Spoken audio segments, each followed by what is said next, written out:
the outreach leader for CESMII, and I want to welcome you to today's webcast, where I'll be joined by Ken Creasy, who's the Senior Director of Manufacturing Technology and Innovation and Advanced Engineering at Johnson & Johnson.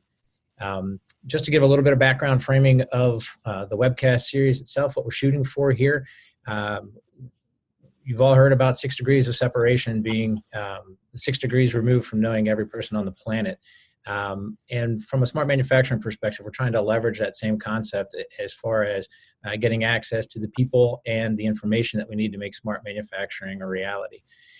We believe that it resides in people that have been around the block, people that have tried things and learned along the way. And so our goal with this webcast series is to get those people together with regularity and share their opinion and their views of what smart manufacturing looks like to them. So in a few minutes, we will bring Ken Creasy online and have him share his points of view. In the meantime, before we bring Ken on, just want to give you a little bit of information about the webcast itself. We use the Zoom webcast platform, if you're not familiar with that. Just a couple of points. First of all, your microphones will be muted throughout the webcast. We will not be taking live question and answers. There is a question and answer panel that if you click on that, you can submit questions. If we have time for them during the webcast, we'll answer them. If not, we will respond by email. If you think of something later and you want to reach out and send an email, feel free. My email is listed there, mike.yost@cesmi.org. Send any questions that you have, and we will certainly get back with you as quickly as possible. We're going to spend the next 20 minutes. We'll get you out of here in 20 minutes, as promised, having a conversation between Ken and myself. And we are recording today's event, so we'll be able to put the conversations online and continue the discussions in that forum. Just one other thing to add, if you're not familiar with the Zoom platform, you should see me in a thumbnail. You'll see Ken here in a moment as he turns his video on. If you don't like the way the thumbnail is positioned on your screen, you can click on that and it'll give you options for minimizing or expanding or changing the thumbnails to your preferences.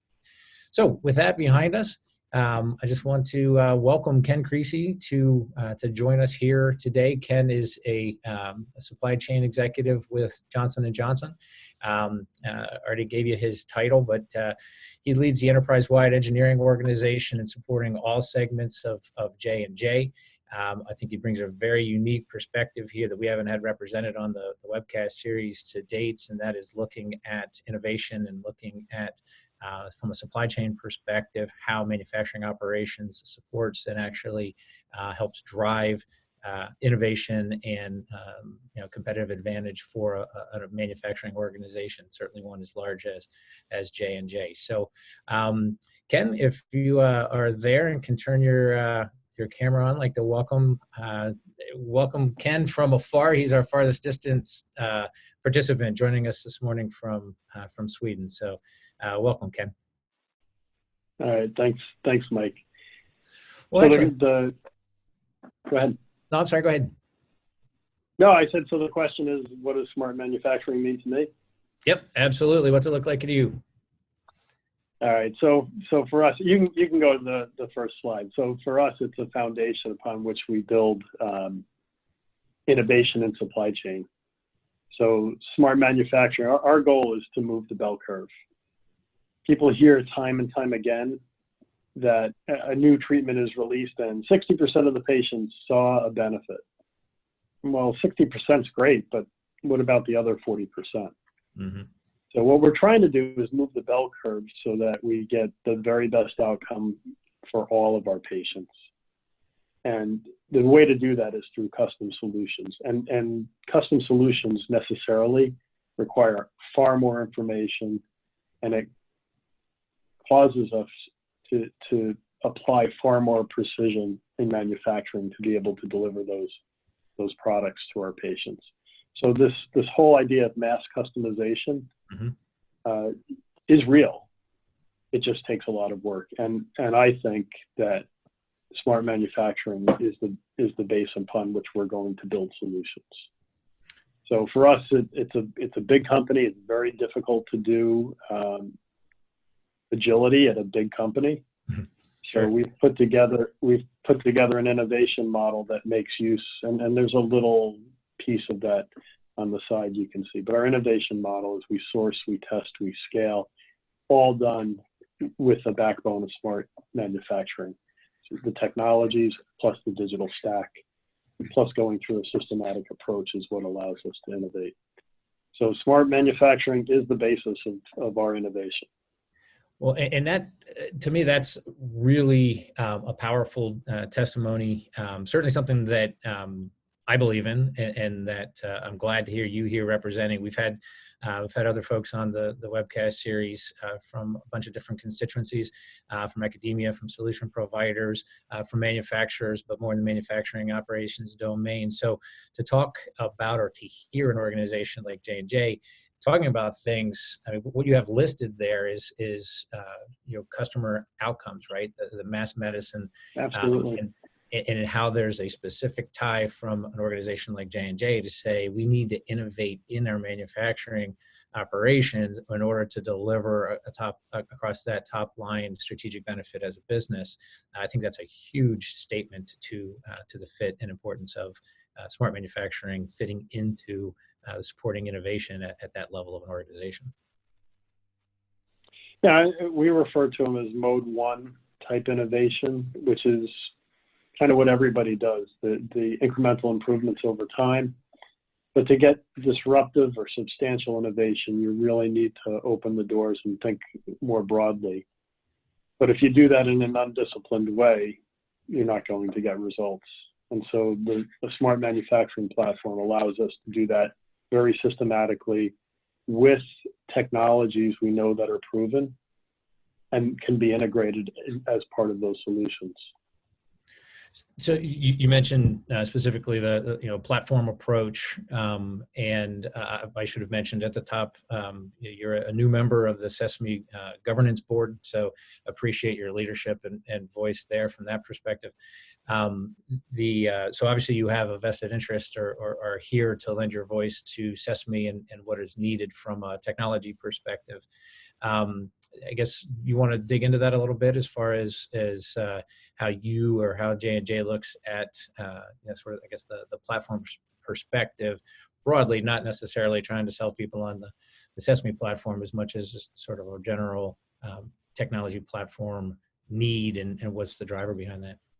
Yeah, I think too often we get caught up in technologies themselves and we try to implement technologies. And I think what a platform allows you to do is to look at the technologies and figure out what other things they need to be married with in order to provide the best possible solutions.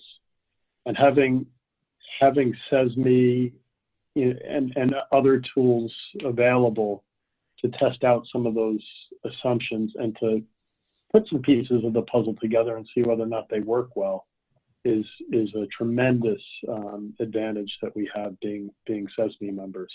I think learning some of the pain points of other folks along the way also gives us opportunity. I've learned from General Mills some of the traceability problems that they have, somewhat similar to what we have. So, it's not only the CESMII platform and the smart manufacturing platform, but the ability to network and talk with people who may have some similar issues can give you insights and a head start on formulating your own solution. So for us, it's very powerful.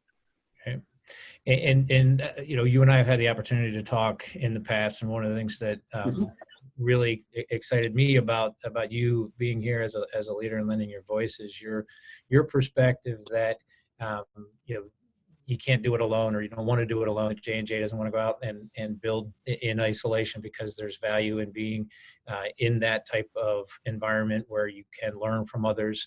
And so maybe you talk about that a little bit, because I think realistically, it's surprising to me how unique that is, because what we're really driving for from a CESMII perspective is this total engagement from the ecosystem and breaking habits that have built up over decades and decades of people solving problems in their particular areas, and the need for us to break through across those boundaries, whether it's interdepartmental whether it's across different types of solutions. So could you maybe talk a little bit about that from your perspective?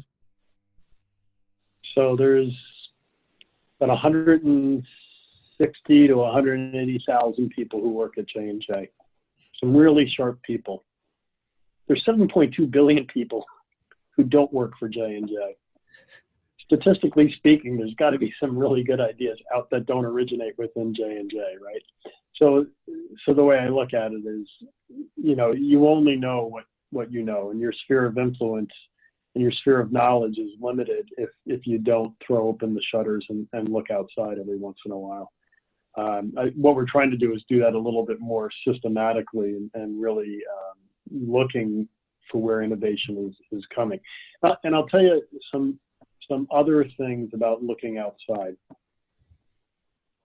For us, it's very important to understand trajectories. And there are two trajectories in particular that are very important. One is people's attitudes.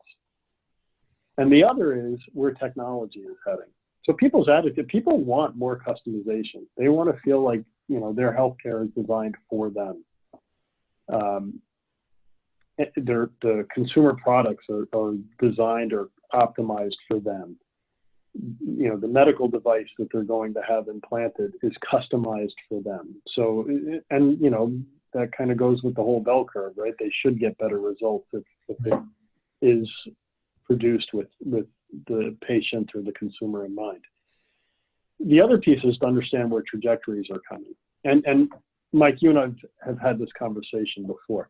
J&J is not going to be taken out of business by somebody who duplicates what we do.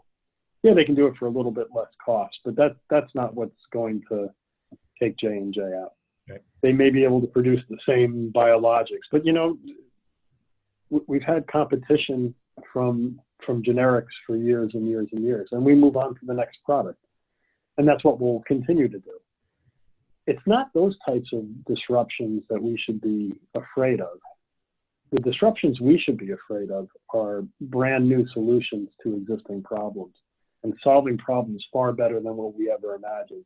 And that's going to come from technologies that are developed or maybe that haven't been developed yet. Understanding where technology is heading and what it can do for you and maybe against you, I think is vitally important. And that's something else we get out of these interactions. Right. Well, and so I had asked you for some slides, and you put together a second slide that maybe we could transition to, if you're all right with that. Yeah. As we talk about the tie from the innovation and I guess the business innovation down into actually putting some systems, putting some technologies in place. You have an approach, an outline here. Could you maybe take folks through sort of how you look at things and how that connection goes, and you actually prove out the systems and the technologies that you're putting in place?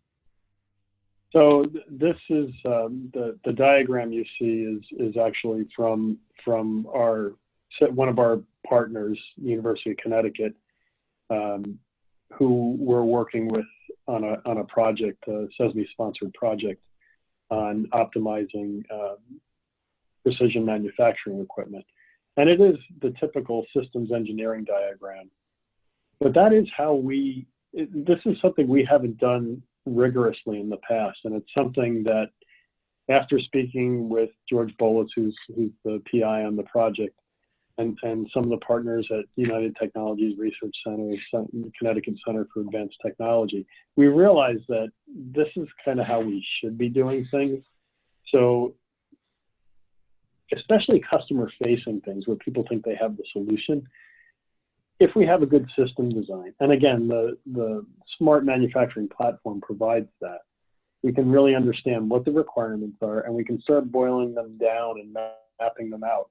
And then when it comes to driving success with this, we know that we can close the loop with our information technology and our digital and analytics folks to make the best use of the data.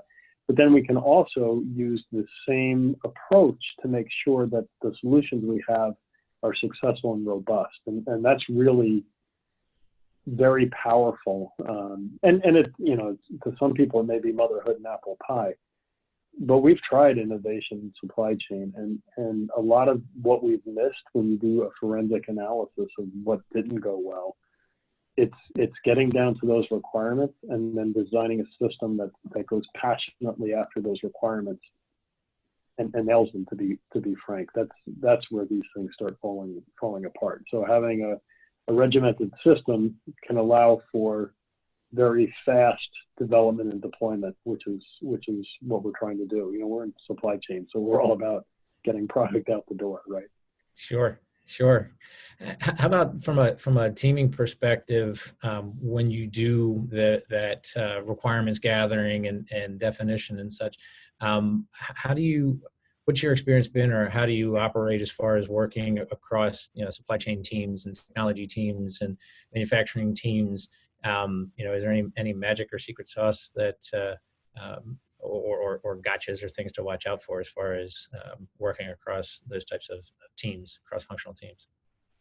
I think the approach forces collaboration, because you have to admit that you don't know everything, right? And so you ask the digital and analytics team, what data would be best for a case like this? You ask the IT team, how are we going to port that data? How's it going to, you know, go around? And we're looking at things like point of care approaches so that we can manufacture a product very close to where it's needed.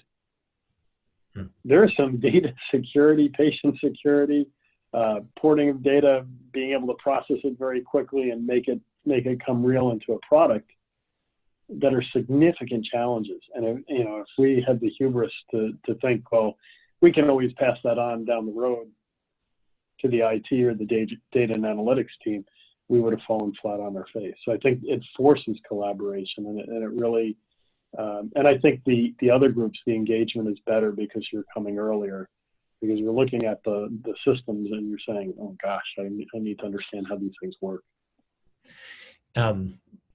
Agree with all of that, and we're getting close to the end here. I have one more real quick question for you. Sure. Being from a huge organization like yours, I guess that somebody watching this or engaging and having conversation, that, you know, does this apply to smaller organizations? Any input or advice or thoughts on whether this type of approach and whether you know, smart manufacturing generally would apply in the same way to smaller organizations versus larger organizations, or there maybe even some advantages for smaller organizations versus large ones? Well, like I said, I don't, you know, getting calendar invites from, you know, out to a dozen people who you absolutely need to collaborate is difficult at Johnson & Johnson. It's probably not nearly as difficult for a smaller organization, right? I think the knowledge can be had in fewer people. I think there's fewer, we don't hand off, we handshake. And that requires some intimacy of knowledge of the other person, right? And I think in a smaller company, that knowledge of the other people is better. So it's not as much of a barrier. I think the approach is sound. I think getting everything out on paper, getting it mapped out, understanding what your process is going to be is very powerful. And I think all companies can benefit from that. I think more agile companies can do an even better job. Yeah, right. So as long as there's the right infrastructure, then the line that can support that approach, then the approach itself should be scalable. Yeah, I would say you don't need fancy computer programs to do this work. Right? You don't. I mean, they can certainly help with the mapping and making things look pretty, but most of this stuff can be done with flip charts and Post-it notes, right, to begin with. Right. Well, as always, this time flies by us. So I'm going to give you the floor back just for a final takeaway here. If you give everybody just a quick takeaway, a summation of what smart manufacturing looks like to you, what would you say to everybody? I think it's the foundation upon which we build our innovative architecture on, and it helps things come to life, and it enables so many possibilities. Fantastic. Well, Ken, I appreciate it very much. I would encourage everybody to continue to engage with us. Again, you can email me questions, email me suggested topics. If you want to sign up to be a guest or recommend somebody else to be a guest, please do so. We're not going to be broadcasting a second event in November because of the Thanksgiving holiday in the U.S. So we will be back the second Wednesday in December, December 11th, same time, at which time we're going to talk with Jonathan Wise, who's the Vice President of Technology here at CESMII, and find out what smart manufacturing looks like from his perspective. So with that, say thank you all very much and have a great day. Thanks, Ken. Thanks.